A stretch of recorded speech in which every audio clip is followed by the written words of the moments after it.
অপবিত্র মসজিদ আছে, এটাও জানেন? বলবেন যে কি ব্যাপার, মসজিদ আবার কি অপবিত্র হয় নাকি? জি, মসজিদ অপবিত্র হয়। রাসূল সাল্লাল্লাহু আলাইহি ওয়াসাল্লাম নিষেধ করেছেন। নাহা রাসূলুল্লাহ সাল্লাল্লাহু আলাইহি ওয়াসাল্লাম আলা সালাতে বাইনাল কুবুরে, কবরস্থানে সালাত আদায় করার নিষেধ। রাসূল সাল্লাল্লাহু আলাইহি ওয়াসাল্লাম বলছেন আল আরদু কুল্লুহা মসজিদ, সারা পৃথিবী মসজিদ, ইল্লাল মাকবারাতু ওয়াল হাম্মাম, তবে গোসলখানা আর কবরস্থান ব্যতীত। সারা পৃথিবীটা কি মসজিদ, কবরস্থান ব্যতীত। তার মানে এটা মসজিদ। এই যে বসে আছেন এটা কি? ইচ্ছা করলে সালাত আদায় করতে পারবেন। এখন যদি এখানে কবর দেওয়া হয় তাহলে বলেন তো এটা কবর হলো না মসজিদ থাকলো? রাসূল সাল্লাল্লাহু আলাইহি ওয়াসাল্লাম বলছেন সারা পৃথিবী কি মসজিদ, কবরস্থান আর গোসলখানা ব্যতীত। তার মানে যেখানে কবর দেওয়া হয়েছে ওটা কি হয়ে গেছে? কবরস্থান। ওটাকে আর মসজিদ আছে? বোঝা লাগবে হাদিসটা, তিরমিজি 317 নম্বর হাদিস। সারা পৃথিবী মসজিদ, তবে গোসলখানা কবরস্থান ব্যতীত। তার মানে যেখানে কবর দেওয়া হয় ওটা মসজিদ থাকে না, ওটা কবরস্থান হয়ে যায়।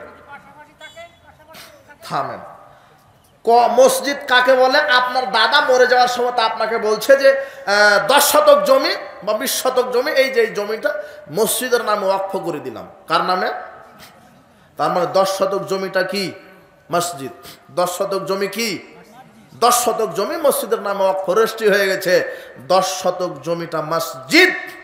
এখন ওই 10 শতক জমি মসজিদের নামে হয়ে গেছে। ওই 10 শতক জমির উপরে যদি আপনি কবর দেন, আপনার বাপ কত, আপনার পীরকে, আপনার বাপকে পুঁতে দিলেন, ওই মসজিদের সামনে হোক, বামে হোক, ডানে হোক, পিছনে হোক, প্রাচীর থাক আর না থাক, যদি মসজিদের ওয়াকফকৃত জমির উপরে যদি কবর থাকে, ওই মসজিদ অপবিত্র মসজিদ। ওই মসজিদে কিয়ামত পর্যন্ত সালাত আদায় করলে সালাত কবুল হবে না। প্রাচীর থাক আর না থাক, 10টা প্রাচীর আছে কিন্তু মসজিদের জমির উপরে। কথা মনে বুঝাতে পারলাম না? কবরস্থান আলাদা। মুহাম্মদ সাল্লাল্লাহু আলাইহি ওয়াসাল্লাম কবরস্থানকে আলাদা ঘোষণা করেছেন। মসজিদের জমির উপরে কবর নয়, কবরস্থান হবে আলাদা। জাতি হাদিস যেদিন বুঝবে সেদিন এই বাংলাদেশের মসজিদগুলি কবর মুক্ত হবে।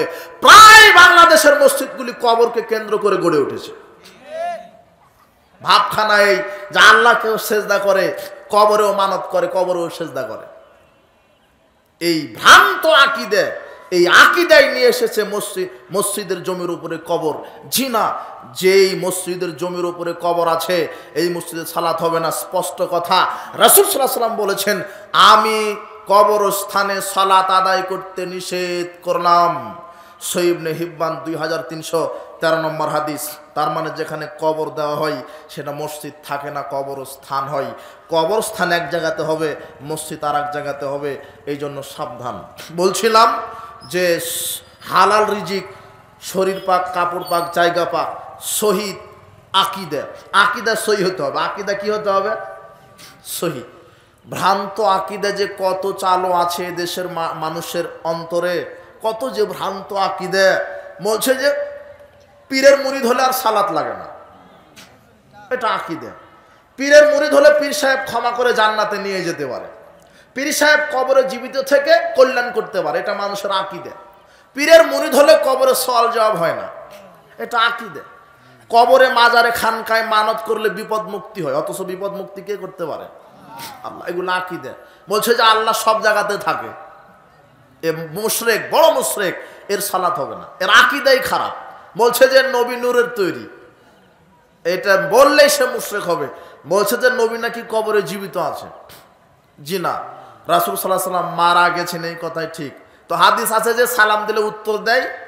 তো রাসূল সাল্লাল্লাহু আলাইহি ওয়াসাল্লাম বলছেন যখন কেউ সালাম দেয় তখন আল্লাহ ফেরেশতার মাধ্যমে আমার রূহ ফেরত দেন। তো জীবিতই যদি থাকে তাহলে রূহ আবার ফেরত দেওয়া লাগে কেন? এটা বুঝেননি? আবু দাউদের 2041 নম্বর হাদিস। রাসূল সাল্লাল্লাহু আলাইহি ওয়াসাল্লাম বলছেন মা মিন আহাদিন ইউসাল্লিমু আলাইয়া, যে কোনো ব্যক্তি যখন আমাকে সালাম দেয়, ইল্লা রাদ্দাল্লাহু আলাইহি রূহে, আমার নিকটে আল্লাহ রূহ ফেরত পাঠান ফেরেশতার মাধ্যমে। তো জীবিতই যদি থাকে তো রূহ আবার ফেরত পাঠানো লাগে নাকি? বুঝেননি মনে হয়। জীবিত আছে কবরে, তো রূহ আবার ফেরত, কয়টা রূহ? রূহ কয়টা? একটা। তো জীবিত আছে তার মানে কি রূহটা তার সাথে আছে। তো তো রুহুটা যদি সাথেই থাকে, জীবিতই থাকে, তাহলে আবার ফেরত পাঠানো লাগে নাকি? যখন সালাম কেউ দেয় তখন আল্লাহ রসুলের শরীরে রুহ ফেরত পাঠান। তার মানে রাসূল সাল্লাল্লাহু আলাইহি ওয়াসাল্লাম কবরে কি নবী? মৃত নবী। বুঝেননি মনে হয়? যে কেউ যদি বলে যে জীবিত আছে, জিন্দা নবী, তাহলে মুশরিক। এই আকীদা নিয়ে সালাত হবে না, আগে আকীদা ঠিক করতে হবে। বলছে যে আল্লাহ নিরাকার, জি না, আল্লাহর আকার আছে, তিনি কার মতো? তার মতো। বলছে যে আল্লাহ সব জায়গাতে থাকে, জি না, আল্লাহ থাকেন কোথায়? আরশে আজিমে। এই আকীদা বিশুদ্ধ করতে হবে। 4 সহি তরিকা। 4 নম্বর কি? সহি তরিকা। যে আমলটা আপনি করবেন, কার তরিকাতে করবেন? রাসূল সাল্লাল্লাহু আলাইহি ওয়াসাল্লামের তরিকায়। যে আমলটা আপনি করবেন, পদ্ধতি কার হতে হবে? আদর্শ কার হতে হবে? আপনি যে আমলটা করছেন ওই আমলটা যদি রসুলের তরিকায় না হয় তাহলে আমল কবুল হবে না। সমাজে কত ভুয়া আমল চালু আছে, কত আমল মানুষ করছে, মনে করছে যে এটা আমার আমল ঠিক আছে, কিন্তু রসুল সাল্লাল্লাহু আলাইহি ওয়াসাল্লামের নীতিতে হচ্ছে না। সালাত হচ্ছে না, সিয়াম হচ্ছে না, কোরআন মাজিদ তেলাওয়াত হচ্ছে না, আপনার হজ হচ্ছে না রসুলের তরিকায়, তাসবিহ তাহলিল হচ্ছে না। যে আমলটা সমাজে চালু আছে প্রায় ভুয়া আমল, অথচ রসুলের পদ্ধতিতে করতে হবে। এটা রাসূল সাল্লাল্লাহু আলাইহি ওয়াসাল্লামের তরিকা। 5 সহি ইখলাস। 5 নম্বর কি? সহি ইখলাস, একনিষ্ঠতা। আপনি যে আমলই করেন একমাত্র কাকে খুশি করার জন্য করবেন? আল্লাহ। রাসূল সাল্লাল্লাহু আলাইহি ওয়াসাল্লাম বলছেন, আমি তোমাদের উপরে দাজ্জালের চাইতে বড় ফিতনাকে আমি ভয় করি, সেটা কি জানো? আশ-শিরকুল খাফি, গোপন শিরক। মানুষ এই খেয়ালে সালাত আদায় করবে যে মানুষ আমাকে দেখছে, এই খেয়ালে দান করবে যে মানুষ আমাকে দানবীর বলবে, এই খেয়ালে হজ করতে যাবে যে মানুষ আমাকে আলহাজ বলবে। এই যে মানুষকে দেখাবার জন্য যারা ইবাদত করে এরা হলো মুশরিক, এদের ইখলাস নাই। অথচ আমাদের যাবতীয় আমল ইবাদত কাকে খুশি করার জন্য করতে হবে? আল্লাহ। এই যে সই ইখলাসটা যদি না থাকে, এই দান, এই সালাত, এই হজ যদি মানুষকে দেখাবার জন্য করেন, এই হজ যাকাত জান্নাতে নিয়ে যাওয়ার বদলে উল্টা কোথায় নিয়ে যাবে? 5টা হলো। 6 নম্বর কি বলেছিলাম? দান করার পরে খোঁটা দেওয়া। দান করে যদি আপনি খোঁটা দেন তাহলে আপনার ফরজ নফল ইবাদত কি হবে না? কবুল হবে না। আকীদা যদি বিশুদ্ধ না হয়, যেমন আমল কবুল হবে না, দান করার পরে খোঁটা দিলেও এরও ফরজ নফল ইবাদত কি হবে না? বুঝেননি মনে হয়? আপনি দান করে খোঁটা দিচ্ছেন, হ্যাঁ তোকে আমি সেদিন 500 টাকা দিলাম, আমার মুখের উপরে কথা বলছিস, এই যে দান করে খোঁটা দাও, বুঝেননি মনে হয়? আপনারা ফরজ নফল ইবাদত কবুল হবে না। এটাই শরীয়ত। এই দান করে খোঁটা দেওয়ার পরও যারা হাজি গাজী মুন্সি মাওলানা, এদের আমল বিচার মাঠে কে কবুল করবে না? আল্লাহ। এটা 6। 7, যেই নারী সুগন্ধি ব্যবহার করে, রাসূল সাল্লাল্লাহু আলাইহি ওয়াসাল্লাম বলছেন যে সুগন্ধি ব্যবহার করে যেই নারী মসজিদে গিয়ে সালাত আদায় করে তার সালাত আল্লাহ কবুল করবেন না। নারীদের জন্য সুগন্ধি ব্যবহার করা কি? হারাম। নারীদের জন্য কয়েকটা সাজসজ্জা গ্রহণ করা হারাম। 1, মাথাতে নকল চুল, পরচুলা ব্যবহার করা হারাম। 2, কপালে টিপ দেওয়া হারাম। 3, ভুরু চিকন করা হারাম। 4, ঠোঁটে লিপস্টিক দেওয়া হারাম। 5, দাঁত ছানিত করা, চিকন করা হারাম। 6, শরীরে উল্কি চিত্র অঙ্কন করা হারাম। 7, সুগন্ধি ব্যবহার করা হারাম। 8, পায়ে নূপুর পরিধান করা হারাম। পায়ে নূপুর মানে যেই নূপুর ধাপ দিলে শব্দ হয়, দেখেননি মনে হয়, ঝনঝন ঝনঝন শব্দ হয়। রাসূল সাল্লাল্লাহু আলাইহি ওয়াসাল্লাম বলছেন যেই বাড়িতে ঝনঝন ঝনঝন বা বাঁশির শব্দ হয় সেই বাড়িতে ফেরেশতা প্রবেশ করে না। তবে নারীরা নূপুর পড়তে পারে, যেই নূপুরের শব্দ হবে না। 9, পুরুষের পোশাক পরিধান করা হারাম। পুরুষের জুতা গেঞ্জি এগুলি সাজসজ্জা গ্রহণ করা হারাম। 10, মাথার চুল ছোট করা হারাম। মাথার চুল ছোট করা হারাম। এগুলি অনেক সাজসজ্জা আছে। 11, নখে নেল পালিশ দেওয়া হারাম। নখে নেল পালিশ দিতে পারবে না, এটা বিজাতিদের অনুকরণ। তবে নারীরা হাতে পায়ে মেহেদি দিবে, হাতে পায়ে মেহেদি দিতে পারে। নারীরা ওই জিনিস ব্যবহার করবে যেটা দেখা যায়, গন্ধ পাওয়া যায় না। আর পুরুষ ওই জিনিস ব্যবহার করবে যেটা গন্ধ পাওয়া যায়, দেখা যায় না। বুঝতে পারেননি মনে হয়? যদি কোনো নারী সুগন্ধি ব্যবহার করে তাহলে তার ইবাদত কবুল হবে না, সালাত কবুল হবে না। এরপরে কি বলেছিলাম? আর স্বামীর অবাধ্য স্ত্রী, স্বামীর অবাধ্য স্ত্রী। রাসূল সাল্লাল্লাহু আলাইহি ওয়াসাল্লাম বলছেন সালাসাতুন লা তাসআল আনহুম, তিন শ্রেণীর মানুষ সম্পর্কে আমাকে তোমরা জিজ্ঞাসা করো না। তার এক, অমরাতুন গাবা আনহা জাওজুহা, যেই নারীর কাছ থেকে তার স্বামী অবিদ্যমান, তার স্বামী তার পাশে নেই, কাত কাফা মৌনাতার দুনিয়া, অথচ স্বামী দূরে থেকেই তার চিকিৎসার ব্যবস্থা, থাকার ব্যবস্থা, খাওয়ার ব্যবস্থা, পড়ার ব্যবস্থা করে দিয়েছেন। ফাতাওয়ারাজাত বাদাহু, এরপরও সে পরকীয়া করে বেড়ায়, এরপরও সে পরপুরুষের সাথে ঘুরে বেড়ায়, এরপরও পরপুরুষের সাথে মোবাইলে কথা বলে, যে দৈহিক সম্পর্ক করে, জেনার সম্পর্ক আছে, স্বামীর আনুগত্য করে না। স্বামী তার থাকা খাওয়া সব ব্যবস্থা দিয়েছে, স্বামীর অবর্তমানে যে পরকীয়া করে বেড়ায়, এই নারীর ব্যাপারে তোমরা জিজ্ঞাসা করো না। এই নারীর ফরজ নফল ইবাদত কোনোটাই আল্লাহ কবুল করবেন না। যেই নারী স্বামীর অবাধ্য, এই নারীর সালাত সিয়াম আল্লাহ কবুল করবেন না। ইসনানে লা তুজাইজু সালাতুহুমা রুসাহুমা, দুই শ্রেণীর মানুষ আছে যাদের সালাত আল্লাহ কবুল করেন না। এক, অমরাতুন আসাদ জাওজাহা, ওই নারী, যেই নারী স্বামীর অবাধ্য, যতক্ষণ না সে স্বামীর বাধ্য না থাকে, স্বামীর অবাধ্য স্ত্রীর সালাত সিয়াম আল্লাহ কবুল করবেন না। স্বামীর অবাধ্য স্ত্রীর সালাত সিয়াম আল্লাহ কবুল করবেন না। উপস্থিত মুসলিম বৈঠকের দিনী বোন যারা এসেছেন, মা, তাদেরকে বলছে আপনারা আপনাদের স্বামীর বাধ্য থাকুন। আপনার স্বামী পাগল হোক, আপনার স্বামী ছাগল হোক, যদি আপনার স্বামীর সংসারে থাকতে চান, তাহলে আপনার স্বামীকে কষ্ট দিতে পারবেন না। আপনার স্বামীর আনুগত্য করেই আপনাকে জান্নাত পেতে হবে। রাসূল সাল্লাল্লাহু আলাইহি ওয়াসাল্লাম বলছেন স্বামী তোমার জান্নাতের কারণ, স্বামী তোমার জাহান্নামের কারণ। স্বামীর আনুগত্য করেই জান্নাতে যেতে হবে। তবে এখানে বলে রাখি, স্ত্রী, স্বামীর ওপরে যেমন স্ত্রীর হক আছে, স্ত্রীর ওপরে স্বামীরও হক আছে। শুধু আপনারই খেদমত করবে, আপনি স্ত্রীর খেদমত করবেন না, তা তো হবে না। রাসূল সাল্লাল্লাহু আলাইহি ওয়াসাল্লামকে জিজ্ঞাসা করা হলো, মা হাক্কু যাওজাতি আহাদিনা আলাইহি, আমাদের কাছে আমাদের স্ত্রী কি হক রাখে? রাসূল সাল্লাল্লাহু আলাইহি ওয়াসাল্লাম তখন বললেন যে তুমি যেটা খাবে সেই মানের খাওয়াও, তুমি যেটা পরবে সেই মানের পরায়ও। কখনো স্ত্রীকে মুখের উপরে মারধর করো না, স্ত্রীকে মারতে হবে না। ও এমনিতেই বাঁকা হাড়ের তৈরি, ওর স্বভাবই বাঁকা বাঁকা কথা বলা, বাঁকা বাঁকা আচরণ। তাই তো রাসূল সাল্লাল্লাহু আলাইহি ওয়াসাল্লাম বলছেন সবসময় তো উপদেশ দাও, সবসময় তো উপদেশ দাও। একবারে যদি সোজা করতে যাও তাহলে তারা তালাক ছাড়া সোজা হবে না। এই জন্য ও খুব বিপদ। ও সবসময় আপনার উপরে উঠতে চাইবে, আপনার মায়ের উপরে উঠতে চাইবে, ও সবার উপরে উঠতে চাইবে। ও মনে করবে যে আমি হচ্ছে সংসারের প্রধানমন্ত্রী। এই জন্য ওকে সবসময় উপদেশ দিয়ে থাকবেন যে এইভাবে চলো, এইভাবে চলো। আর অত মারতে হবে না, সকালে পিটাবেন, রাতে তার কাছেই যেতে হবে। আর আল্লাহর কাছে বলবেন যে আমার স্ত্রীকে ভালো করো। আর প্রথমেই তো খারাপ হয়েছে, আপনি তদন্ত করে বিবাহ করেননি, লোক লাবণ্য দেখে পাগল হয়ে গেছেন, তাই একটা খান্নাস মহিলাকে ধরে এনেছেন। আপনার পিতা বলছে চা খাচ্ছে, আর বলছে যে বউ একখান পেয়েছি, ইংরেজিতে অনার্স মাস্টার্স। ওটা বউ না, ওটা হলো করোনা ভাইরাসের যে খারাপ।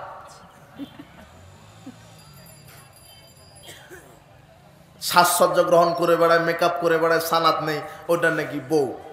জি না, আপনার বিবাহতেই ভুল হয়েছে, তদন্ত করে বিবাহ করেন, পরহেজগার নারীকে বিবাহ করেন, তাহলে সুন্দর হবে। বলছিলাম আপনার স্ত্রীকে মারবেন না, নিজের বাড়ি ছাড়া অন্য বাড়িতে থাকতে দিবেন না, স্ত্রীকে কখনো খারাপ কথা বলবেন না, গালি দিবেন না। স্ত্রীকে কখনো তার রূপ লাবণ্যতা নিয়ে, তার শারীরিক গঠন নিয়ে আপনি তাকে কুৎসিত ভাষায় গালি দিবেন না। তুমি দেখতে অসুন্দর, চুল পেকে গেছে, চামড়া ঢিল পড়ে গেছে, তুমি দেখতে এই বললে আর আপনার খেদমত করবে না। সব সময় প্রশংসা করবেন, তুমি এত সুন্দর। দিন যত যায় তোমার রূপ লাবণ্য আরো বেড়ে যায়। স্ত্রীগণ, নারীগণ কিন্তু বুড়া হতে চায় না, বুড়ি হতে চায় না। ওকে বলে দেখেন যে তোমার চুলটা পেকে যাচ্ছে, তখন রাগ করবে আপনার উপর। বলে দেখেন যে তোমার ঠোঁট একটু কালো, একেবারে রাগ, আর কথা নেই। ভাত তরকারি রান্না করে দিলেও লবণ বেশি দিবে। আর সব সময় বলবেন তুমি খুব ভালো, তুমি এত সুন্দর, তোমার চাইতে সৌন্দর্যতা কারোর মধ্যে নেই। ও দেখবেন যে আপনার সারা রাত পা টিপে দিতে রাজি হয়ে যাবে। এই জন্য স্ত্রীকে ভালোভাবে রাখবেন, খাওয়াবেন, পড়াবেন, স্ত্রীর কাজে সহযোগিতা করবেন। আয়েশা রাদিয়াল্লাহু তাআলা আনহা বলছেন যে রাসূল সাল্লাল্লাহু আলাইহি ওয়াসাল্লাম সাংসারিক প্রয়োজনে সব কাজ করতেন সাধারণ মানুষের মতো। গরু বকরির দুধ দহন করতেন, কাপড় সেলাই করতেন, জুতাতে তালি লাগাতেন, সাংসারিক কাজ করতেন, আজান হলে মসজিদে গিয়ে সালাত আদায় করতেন। তার মানে রাসূল সাল্লাল্লাহু আলাইহি ওয়াসাল্লাম সাংসারিক কাজ করতেন। আপনার স্ত্রী আপনাকে কষ্ট করে রান্না করে খাওয়ায়, আপনি তো একদিন আপনার স্ত্রীর রান্নার কাজে সহযোগিতা করতে পারেন। কেউ কি করেন? কেউ কি তার স্ত্রীকে তরকারি কুটে দিতে কি সহযোগিতা করেছেন কোনোদিন? কিসের সহযোগিতা করা? এসেই ভাত খাওয়ার সময়তে লবণ একটু বেশি হয়েছে, তখন কি গাল শুরু করে দিলেন আপনি? হ্যাঁ, কি তরকারি রান্না করতে পারো না, লবণ বেশি হয়েছে। অথচ আপনাকে যদি তরকারি রান্না করতে দেওয়া হয়, আপনার লবণ দিতেই স্মরণ থাকবে না। সারা বছর আপনাকে তরকারি রান্না করে দিবে, অথচ আপনি একদিনও সহযোগিতা করবেন না।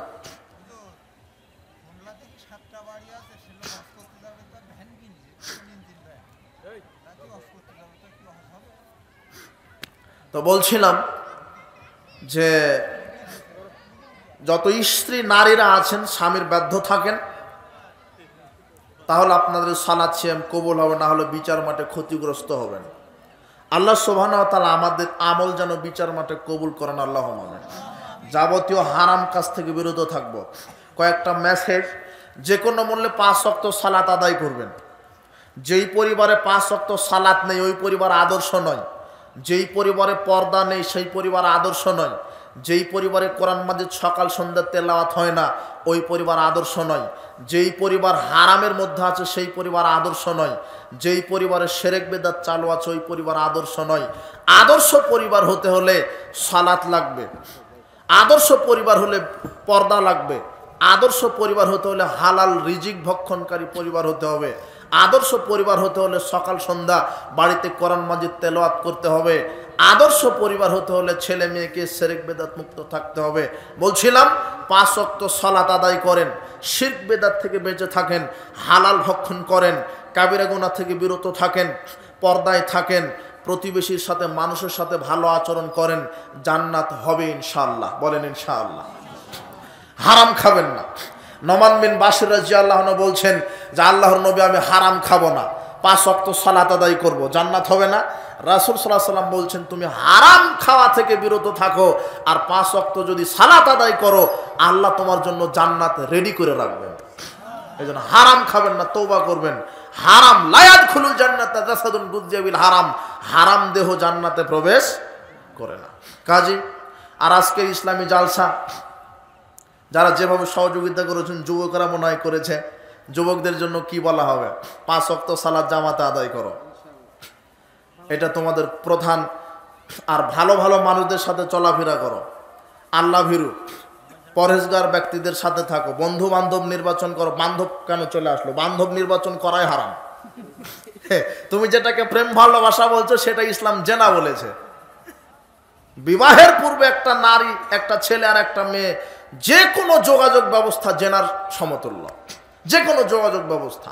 এমনকি বিবাহ ঠিক হয়েছে, কালকে বিবাহ হবে, এই যুবক তোমার সাথে একটা মেয়ের বিবাহ ঠিক হয়েছে, আগামীকাল বিবাহ হবে, এই যে মাঝখানে 10 ঘন্টা ফারাক, এই 10 ঘন্টা তার সাথে মোবাইলে কথা বলা হারাম। আর তুমি বিবাহ ঠিক নাই, ওর মা জানে না, বাপ জানে না, তোমার মা আব্বা জানে না, হ্যাঁ বলছে যে আব্বু আমি শিক্ষা সফরে এসেছি গার্লফ্রেন্ডের সাথে। আর আপনার মেয়ে বলছে যে আব্বু আমি শিক্ষা সফরে এসেছি, কোনো সমস্যা নেই, বয়ফ্রেন্ড আছে। বয়ফ্রেন্ড আর গার্লফ্রেন্ড, আশ্চর্য। যুবক শোনো, তুমি যেটাকে জেনা প্রেম ভালোবাসা বলছো, ইসলাম ওটাকে জেনা বলেছো, ওটা হারাম। তোমার যদি শক্তি সামর্থ্য থাকে বাপকে বলো যে আব্বু বিয়ে করব। শক্তি সামর্থ্য যদি থাকে, বউ চালানো যদি ক্ষমতা থাকে তাহলে বলো যে বিবাহ করব। আর যদি শক্তি সামর্থ্য না থাকে, মুহাম্মদ সাল্লাল্লাহু আলাইহি ওয়াসাল্লাম বলে দিয়েছেন ইয়া মাশারাশ শাবাব মান ইসতাতা মিনকুমুল বাত, তোমাদের যদি ক্ষমতা থাকে, ক্ষমতা মানে স্ত্রীকে চালানোর ক্ষমতা, তার বাড়ি, তার থাকা, তার চিকিৎসা, তার নিরাপত্তা, সব ক্ষমতা যদি থাকে, ফাইল্লাম ইয়াস্তাতে যদি ক্ষমতা না থাকে আলাইকুম বিসসাওম, তাহলে সিয়াম রাখো, ফাইন্নাহু লাহু বেজা, এটাই তোমার বিবাহের উপযুক্ত। সিয়াম থেকো, যখন উপযুক্ত হবে তখন তুমি বিবাহ করবা। তুমি ধৈর্য ধারণ করো, আর ক্ষমতা থাকার পরও যদি বাপ বিবাহ না দেয় তাহলে তুমি বিবাহ করে নাও, আমি অনুমতি দিয়ে দিলাম। কথা মনে বুঝতে পারলেন না? তোমার বাপ তোমাকে জান্নাত জাহান্নামে নিয়ে যাবে না, তোমাকেই যেতে হবে। তোমার ক্ষমতা আছে, তুমি স্ত্রীকে চালাতে পারো, তাহলে তুমি বিবাহ করো, বাপ মাকে বোঝানোর চেষ্টা করো। নাই যদি দেয় তাহলে বিবাহ করো, তোমার বিবাহ জায়েজ হবে। পিতামাতার অনুমতি নেওয়া ভালো পুরুষের জন্য, কিন্তু মেয়ে মানুষ পিতার অনুমতি ছাড়া বিবাহ করলে বিবাহ বাতিল। বুঝেননি মনে হয়? কোনো মেয়ে যদি তার পিতাকে অনুমতি না করে বিবাহ করে, তার বিবাহ হয়নি। তবে উল্টা বুঝেন না যে আমি যুবককে বললাম তার পিতার অবাধ্য হয়ে বিবাহ করা। হ্যাঁ, তোমার সব দিকে সামর্থ্য আছে, তোমার টাকা আছে, পয়সা আছে, বাড়ি আছে, গাড়ি আছে, তোমার সামর্থ্য থাকার পরেও যদি তোমার বাপ মা তোমাকে বিবাহ না দেয়, তাহলে নিজের চরিত্রকে ঠিক রাখার জন্য তোমার উপরে বিবাহ করা ওয়াজিব। কথা মনে বোঝাতে পারলাম না? আর যদি সামর্থ্য না থাকে, তোমার পিতামাতা অবশ্যই তোমার ভালো চাই। জি, সুবহানাকা আল্লাহুম্মা ওয়া বিহামদিকা আশহাদু আল্লা ইলাহা ইল্লা আনতা আস্তাগফিরুকা ওয়া আতুবু ইলাইক। আসসালামু আলাইকুম ওয়া রাহমাতুল্লাহি ওয়া বারাকাতুহু।